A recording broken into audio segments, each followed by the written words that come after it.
Selamat datang di Cindai Podcast. Saya Cindy. Kali ini saya akan berbicara tentang tips komunikasi efektif. Sebelumnya, pengertian komunikasi. Sebagai makhluk sosial, komunikasi merupakan unsur penting dalam kehidupan manusia. Kegiatan komunikasi akan timbul jika seseorang manusia mengadakan interaksi dengan makhluk lainnya. Jadi dapat dikatakan bahwa komunikasi timbul sebagai akibat adanya hubungan sosial. Pengertian tersebut mengandung arti bahwa komunikasi tidak dapat dipisahkan dari kehidupan umat manusia, baik sebagai individu maupun kelompok.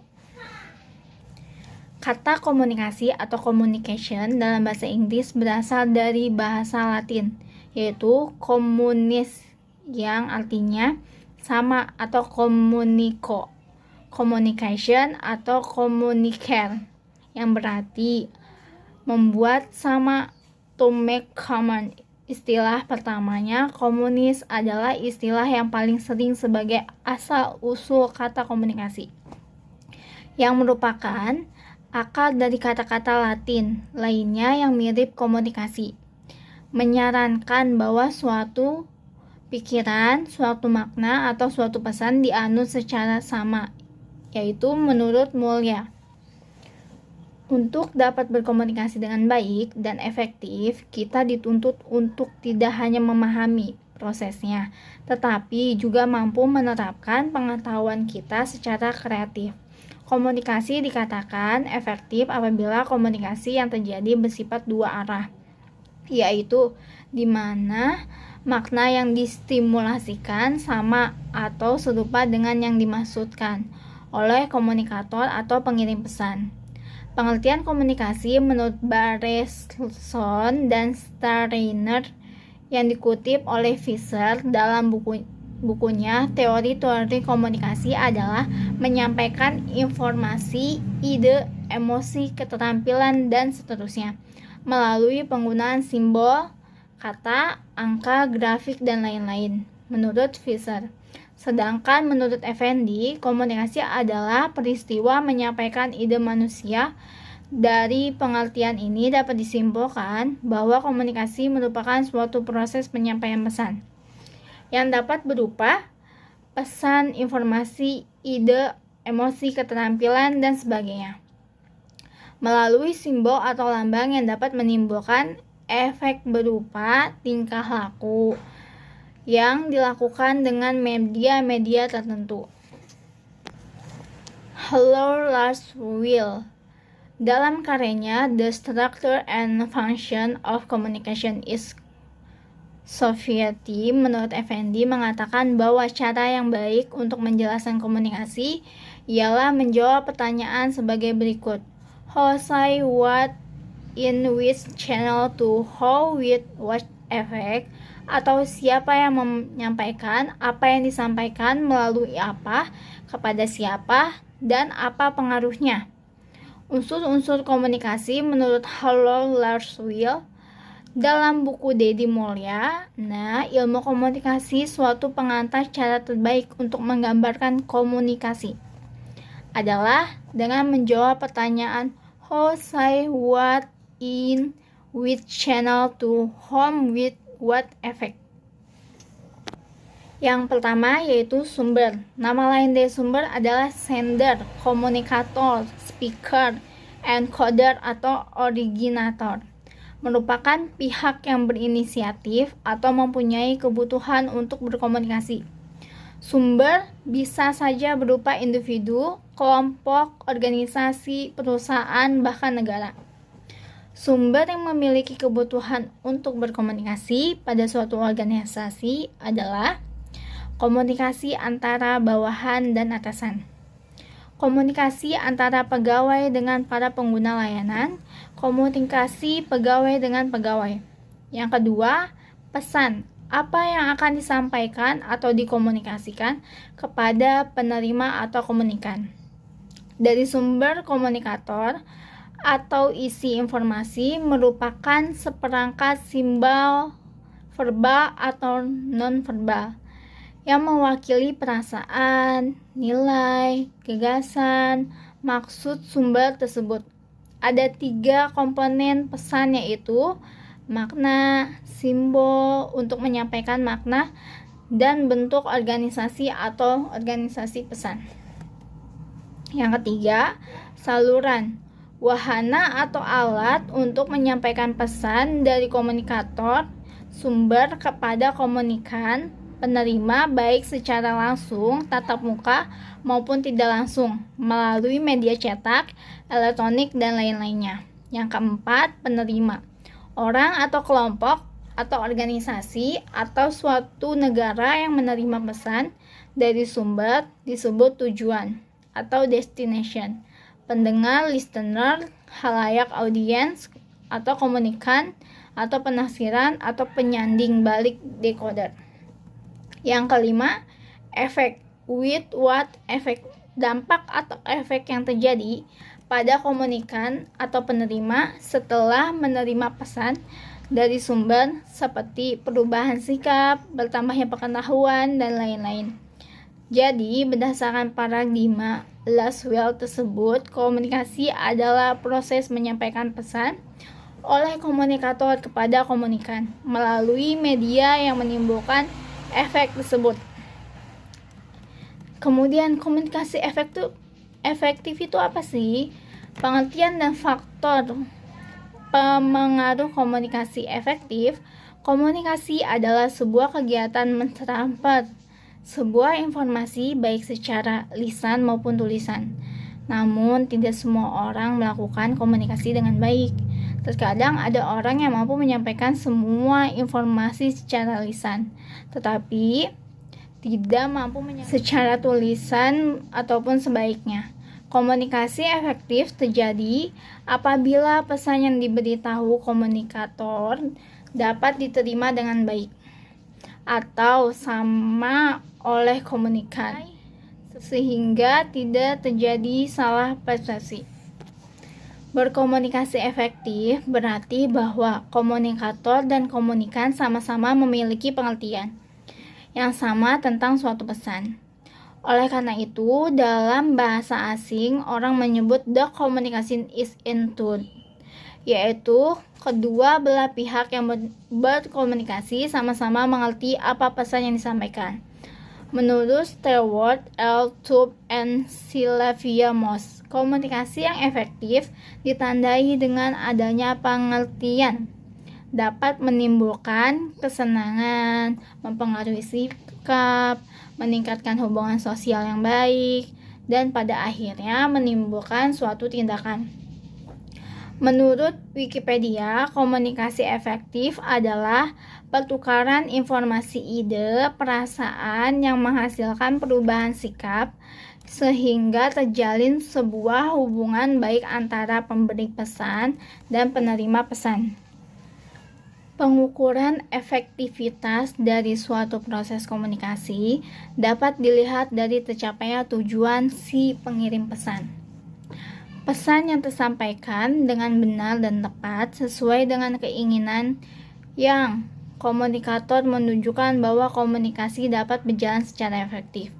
Dengan demikian, dari pemaparan di atas dapat disimpulkan bahwa komunikasi efektif adalah saling bertukar informasi, ide, perasaan, dan sikap antara dua orang atau kelompok yang hasilnya sesuai dengan harapan dan dapat menghasilkan perubahan sikap pada orang yang terlibat komunikasi.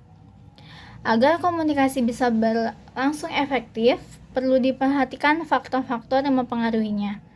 Menurut Scott M. Coulthip and Allen dalam bukunya Effective Public Relations, faktor-faktor tersebut disebut dengan the seven communication, yaitu yang pertama, kredibilitas berkaitan erat dengan kepercayaan.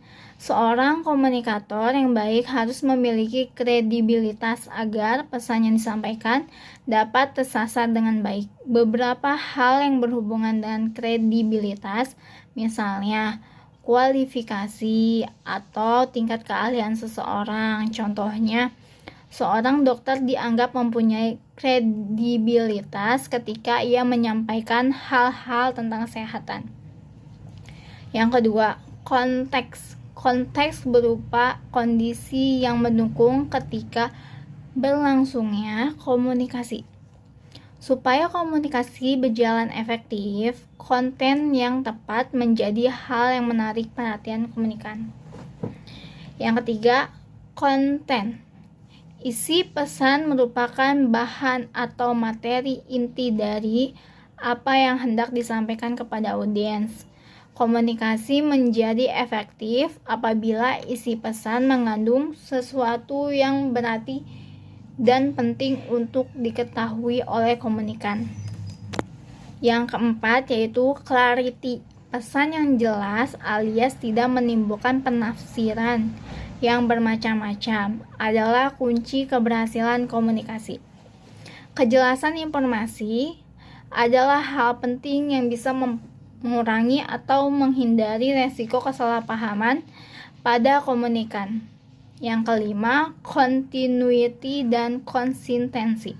Agar komunikasi berhasil, maka pesan atau informasi perlu disampaikan secara berkesinambungan atau kontinu.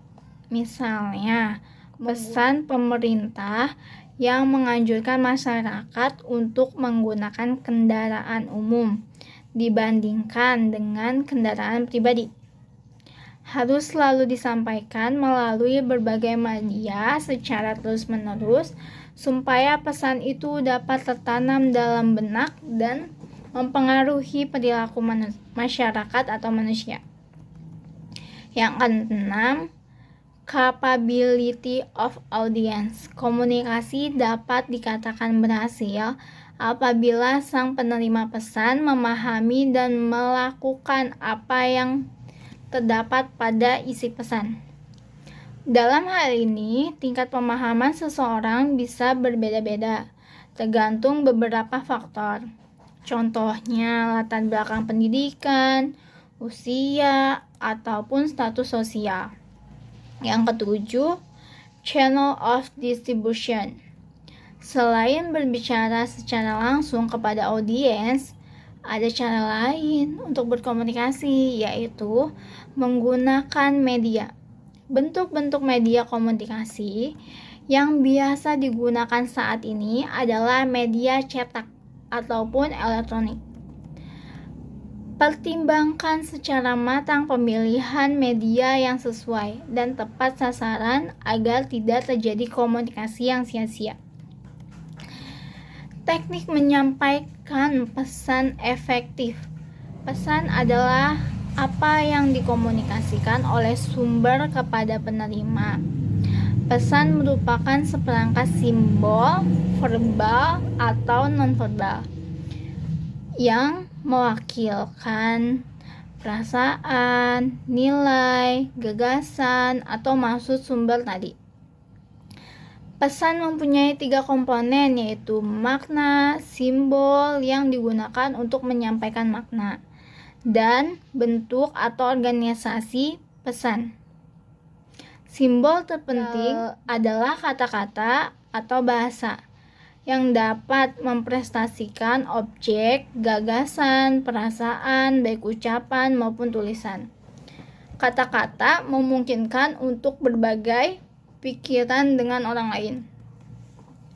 Yang terpenting dalam komunikasi ialah bagaimana cara agar suatu pesan yang disampaikan komunikator dapat menimbulkan dampak atau efek tertentu pada komunikan.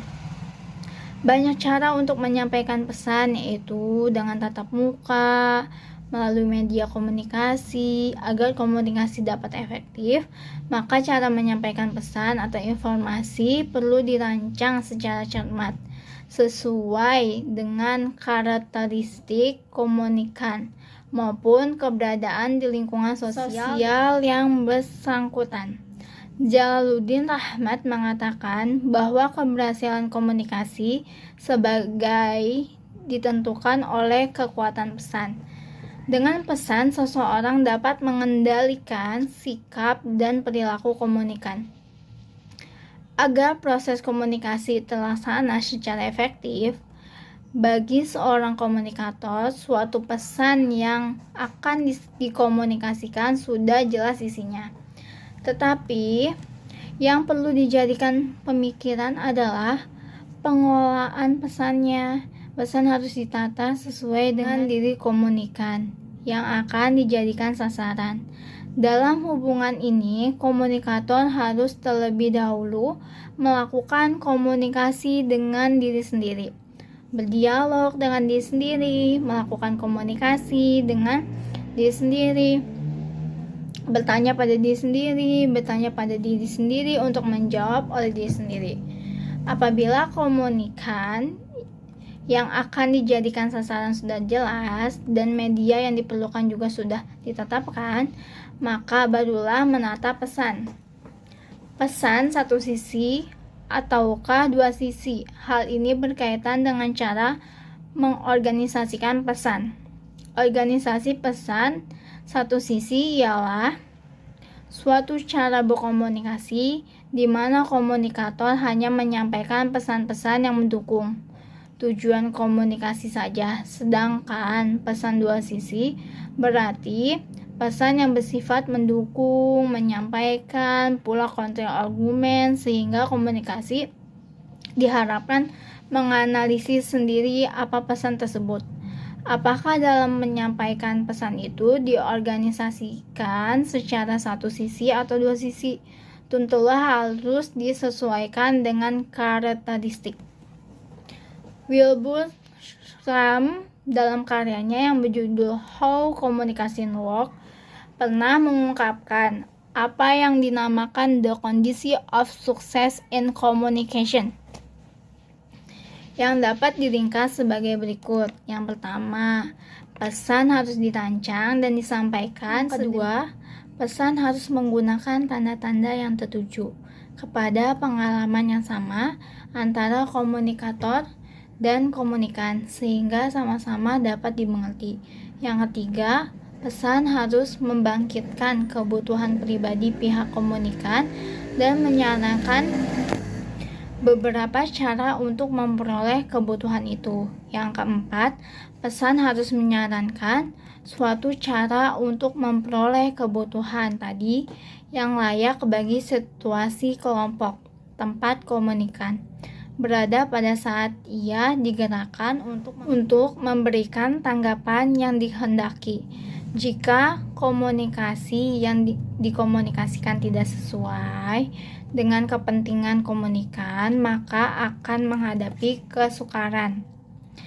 Lebih-lebih jika efek yang dikehendaki itu berubah tingkah laku. Jadi dalam menyampaikan, seorang komunikator harus dapat menyampaikan pesan sesuai dengan kepentingan komunikan. Dikomunikasikannya pesan seperti itu tidak cukup dengan timing dan planning saja seperti yang dikemukakan di atas, tetapi bagaimanapun juga dalam mengidentifikasi pesan juga harus menentukan jenis pesan apa yang akan disampaikan. Ini bisa berupa informational message, instructional message, dan motivational message. Alan Monroe pada akhir tahun 1930-an mengemukakan 5 langkah menyusun pesan yang kemudian disebut motivate sequence, yaitu yang pertama, intention atau perhatian. Artinya bahwa pesannya harus dirancang dan disampaikan sedemikian rupa sehingga dapat menumbuhkan perhatian dari komunikan. Yang kedua, need atau kebutuhan, artinya bahwa komunikator kemudian berusaha meyakinkan komunikan bahwa pesan yang disampaikan itu penting bagi komunikan. Yang ketiga itu satisfaction atau pemuasan. Dalam hal ini, komunikator memberikan bukti bahwa yang disampaikan adalah benar. Yang keempat, visualization atau visualisasi. Komunikator memberikan bukti-bukti lebih konkret sehingga komunikan bisa turut menyaksikan. Yang kelima, action atau tindakan. Komunikator mendorong agar komunikan bertindak positif, yaitu pelaksanaannya pesan dari komunikator tersebut. Formula tersebut sering dinamakan of production sebagai singkatan dari intention, action, dan product, yang berarti agar komunikan dapat melakukan kegiatan dimulai dulu dengan menumbuhkan perhatian. Apabila perhatian sudah berhasil dibangkitkan, kini menyusul upaya menumbuhkan minat. Upaya ini bisa berhasil dengan mengutarakan hal-hal yang menyangkut kepentingan komunikan. Karena itu, komunikator harus mengenal siapa komunikan yang dihadapinya. Tahap berikutnya adalah memunculkan hasrat pada komunikan untuk melakukan ajakan, bujukan, atau rayuan komunikator. Himbauan emosional perlu ditampilkan oleh komunikator, sehingga pada tahap berikutnya komunikan mengambil keputusan untuk melakukan suatu kegiatan sebagaimana yang diharapkan. Cara penyampaian pesan memang berpengaruh terhadap keefektifan proses komunikasi. Cara penyampaian yang baik akan memudahkan komunikasi yang dilakukan oleh komunikan dalam menerima dan memahaminya. Apa aja sih konteks komunikasi melayani dan integrasi pegawai? Berdasarkan penelitian Robert Allen, komunikasi terdapat ciri-ciri yang dapat diterapkan dalam memberikan pelayanan kepada seluruh pengguna layanan suatu organisasi adalah sebagai berikut. Komunikasi yang terjadi tidak hanya verbal, akan tetapi lebih sering terjadi dalam komunikasi secara langsung atau face to face. Sebabnya, dalam komunikasi menggunakan media digital, komunikasi nonverbal seringkali tidak mungkin dilakukan. Salah satu contohnya adalah tidak menegur tamu merupakan bentuk komunikasi. Yang kedua, tidak ada satupun orang gagal berkomunikasi. Itu hanya feedback untuk peningkatan kualitas komunikasi pelayanan suatu organisasi. Sesuai pesan dari Muhammad Hatta bahwa kurang cerdas dapat diperbaiki dengan belajar, kurang cakap dapat dihilangkan dengan pengalaman, namun tidak jujur sulit untuk diperbaiki. Jika ada orang yang hebat berkomunikasi dan berintegritas, kita bisa belajar agar menjadi hebat. Dasar pijakan sikap kita adalah bersyukur. Dengan hidup penuh bersyukur, maka pasti kita akan melayani orang lain sepenuh hati. Kita berkomunikasi dengan stakeholder dengan berbagai macam cara. Respon dari stakeholder kita jadikan bahan perbaikan pelayanan untuk kedepannya. Hati penuh syukur tentu menjaga integritas dengan baik.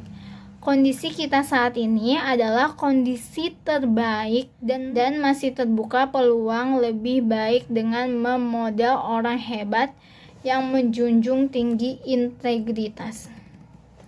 Demikian pengertian komunikasi efektif. Terima kasih telah mendengarkan Cindai Podcast.